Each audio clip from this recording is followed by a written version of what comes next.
अग्निपथ यानी चुनौतियों से भरा हुआ, कठिनाइयों से भरा हुआ रास्ता, आग के अंगारों के ऊपर चलने का रास्ता।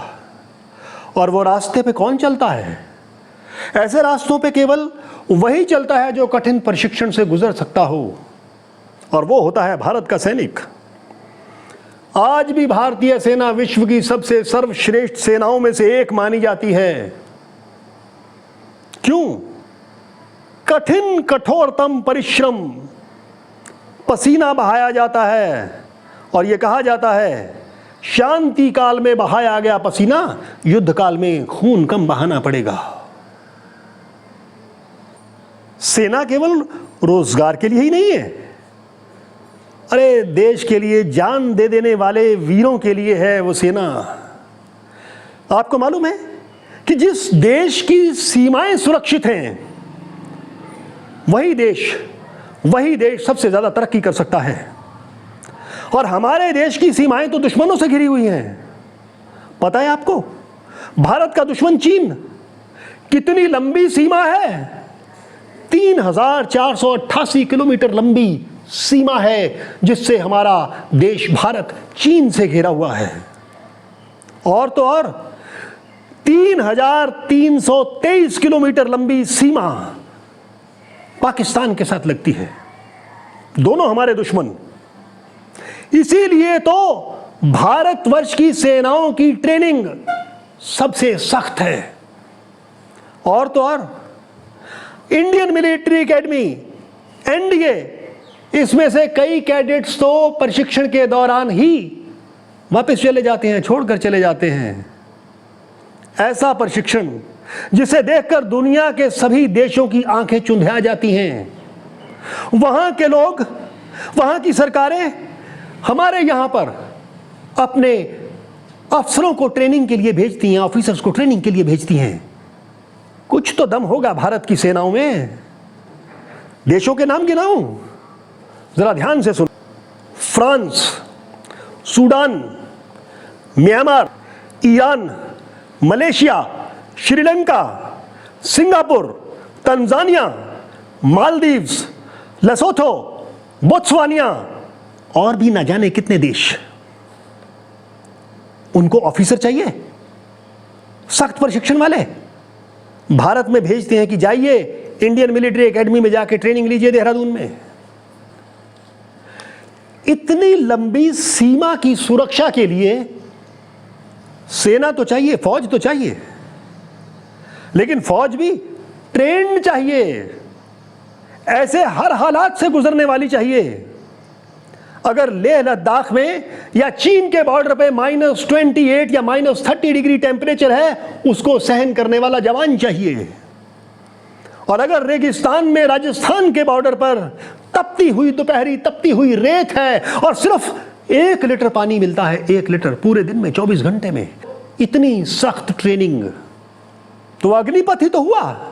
इसीलिए भारतवर्ष की सेनाएं जो सीमाओं की रक्षा करती हैं वो अग्निपथ से होकर गुजरती हैं, अंगारों जैसी ट्रेनिंग से होकर गुजरती हैं। इतना बड़ा बॉर्डर दुश्मनों से घिरा हुआ, उसके लिए सेनाएं तो चाहिए। और हमारे पास राज्यसभा में ये केंद्र सरकार ने माना कि हमारे पास 9362 अधिकारी यानी ऑफिसर्स और 1,13,193 जवानों की कमी है। इतनी बड़ी सीमाएं और इतनी कमी 2 साल पीछे भर्ती नहीं हुई कोविड की वजह से। अब सख्त प्रशिक्षण के बाद अग्निवीरों की भर्ती की जा रही है, उन्हें अग्निपथ पे चलाया जाएगा। तो इसमें क्या गलत है? 21 साल की आयु में जब युवा कंपटीशंस में बैठता है, कोई रेलवे के कंपटीशन में, कोई बैंक के कंपटीशन में, कोई तहसीलदार के, कोई पटवारी के या किसी दूसरे कंपटीशंस में बैठने की तैयारी करता है, उस समय तक 17.5 साल से लेकर 21 वर्ष तक वो भारतवर्ष की फौज की ट्रेनिंग ले चुका होगा, एक नागरिक बन चुका होगा। ये जो आगजनी हो रही है ना, पत्थरबाजी हो रही है ना, ये कौन करवा रहा है? ये सब देश के दुश्मन हैं, देशद्रोह के लायक हैं ये लोग। ऐसी घटना वो भी अग्निवीर जैसी स्कीम के लिए। हमें तो लगता है ये जिन कोचिंग इंस्टीट्यूट वालों के पेट पे लात मार दी गई है, जो 3-3 साल ट्रेनिंग देते थे और साथ में कहते थे तुम्हें फौज में भर्ती करवा देंगे, लाखों रुपया ऐंठ लेते थे, और साथ में फिर होता क्या था, भर्ती वही 2, 4, 5 हो जाते थे, उन्हीं के पोस्टर बैनर लगा के फिर कहते थे कि ये देखो हमारे ये जो यहाँ ट्रेनीज थे ये फौज में जाके भर्ती हो गए। अब 17.5 वर्ष की उम्र में सीधा फौज में जाओगे और 4 साल बाद जब लौट कर आएंगे तो सरकार आपको क्या देगी? सरकार आपको राज्य सरकार की पुलिस में नौकरी देगी। सभी सरकारों ने घोषित कर दिया आसाम राइफल्स में नौकरी मिलेगी। बाकी और भी जितने भी अंग हैं सेना के या होम मिनिस्ट्री के, सभी में नौकरी में वरीयता मिलेगी। यहां तक कि आनंद महिंद्रा और बड़ी बड़ी कंपनियों के मालिकों ने भी कह दिया कि हमें अनुशासित लोग चाहिए। तो अनुशासित यही होंगे ना अग्निवीर, इनको आराम से नौकरी मिलेगी। और फिर किसी ने रोका तो नहीं है ना। आप आईएएस की तैयारी कीजिए, आईपीएस की कीजिए, आईआरएस की कीजिए, या सेना में अधिकारी बनना है तो उसकी ऑफिसर्स के लिए आप ट्राई कीजिए। रोका किसने है? एनडीए खुला है, साथ ही साथ आईएमए खुला है, ओटीएस खुला है, सब जगह खुला है, आप जाइए। रोका किसने है? और आपको फिर साथ में 12 लाख रुपए का एक पैकेज भी तो दिया जा रहा है। अपना व्यवसाय करना चाहे तो व्यवसाय भी कर सकते हैं। सरकार क्या चाहती है? सरकार चाहती है कि जितने भी हमारे सैनिक तैयार हों, आने वाले समय में जब कभी युद्ध लगे या जो लड़ाई हो जाए तो पूरा का पूरा भारतवर्ष एकजुट सैनिक होकर काम करे। ये बहुत बड़ी उपलब्धि होगी हम लोगों के लिए भी, हमारे देश के लिए भी, भारत के लिए भी। युवा भटकेंगे नहीं। इस उम्र में 17.5 से 21 साल की उम्र में युवाओं को भटकाने वाले बहुत, पत्थरबाजी कराने वाले, आगजनी करवाने वाले बहुत। और अब अगर पत्थरजनी और आगजनी करोगे, 15 ट्रेन को जला दिया गया। एक ट्रेन करोड़ों रुपए में बनती है और आपने ट्रेनों को जला दिया, बसों को जला दिया। ठेली पे कोई सब्जी लेके जा रहा है या केले लेके जा रहा है या मूंगफली लेके जा रहा है या फ्रूट लेके जा रहा है, उसको लूट लिया। ये क्या है? अच्छा काम किया क्या? किसी गरीब को लूट लिया, यानी अपने ही घर में अपनों को लूट लिया। मान लो कि तुम्हारे घर में कोई बड़ा फैसला लेता है और वो फैसला आपको पसंद नहीं आता, तो क्या आप अपना मोबाइल तोड़ दोगे? अपने कपड़े फाड़ दोगे? अपने घर को आग लगा दोगे? मूर्खतापूर्ण हरकतें मत करो तुम लोग, किसी के बहकावे में मत आओ। मैं सभी युवाओं को यह संदेश देना चाहता हूं कि बहकावे में मत आना इन लोगों के बहकावे में, और देश के प्रति हमेशा भावना रखना। एक मैंने छोटी सी कविता सुनी थी, फूल की चाह उस पथ पर तुम देना फेंक जिस पथ जाएं वीर अनेक, यानी जो शहादत के लिए जाते हैं। अरे देश के लिए मर मिटने का मौका तो कभी कभी किसी को मिलता है। आप बने तो सैनिक बने, सभी के सभी को तो रिटायर नहीं कर दिया जाएगा ना। 25% जो बहुत अच्छे होंगे उन्हें फौज में रेगुलर सैनिक के तौर पे भर्ती किया जाएगा, कोई दूसरी भर्ती नहीं होगी।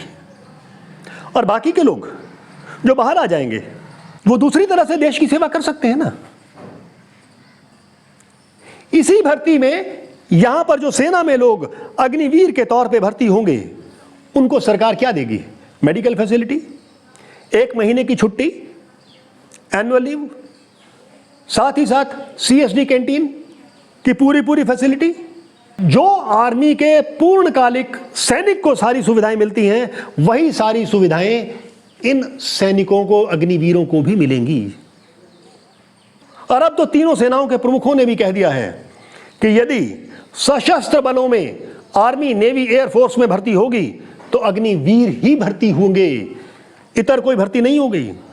यदि अब आप आगजनी करते हो, अपने ही देश की संपत्ति को, अपनी ही संपत्ति को नुकसान पहुंचाते हो, एक तो आप अपने पैर पे कुल्हाड़ी मारते हो, दूसरा आपके खिलाफ एफआईआर दर्ज हो जाएगी।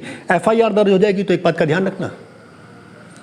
ध्यान रखना, पुलिस रिकॉर्ड में आते ही जब वेरिफिकेशन होगी आर्म फोर्सेस से तो आपका नाम उसमें होगा, आपकी भर्ती कैंसिल कर दी जाएगी, आपको बाहर निकाल दिया जाएगा, या तो भर्ती किया ही नहीं जाएगा। फिर क्या करोगे? अंत में एक बार फिर आप लोगों से विनम्र अनुरोध करता हूं कि हिंसा आगजनी, पत्थरबाजी, ये सब त्याग दो। देश की सेवा करनी है तो जो भी कार्य मिले ईमानदारी से करो। केंद्र सरकार ने, भारतीय सेनाओं ने ये बहुत बढ़िया स्कीम बनाई है। मैंने इसको पूरी तरह से पढ़ा है। जिन लोगों ने नहीं पढ़ा वही लोग इस तरह की ऊट पटांग हरकतें करते हैं, आगजनी करते हैं, पत्थरबाजी करते हैं। मैंने इस स्कीम को पूरी तरह से पढ़ा है।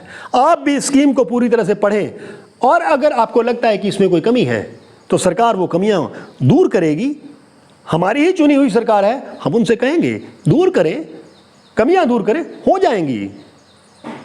तो ध्यान रखें, हमें पत्थरबाजी नहीं करनी है, हमें देश के खिलाफ नहीं जाना है, हमें अपनी ही संपत्ति को नहीं जलाना है, और अग्नि पथ पर चलना है, कठिन से कठिन प्रशिक्षण प्राप्त करना है और देश की सेवा करनी है। धन्यवाद, बहुत बहुत धन्यवाद।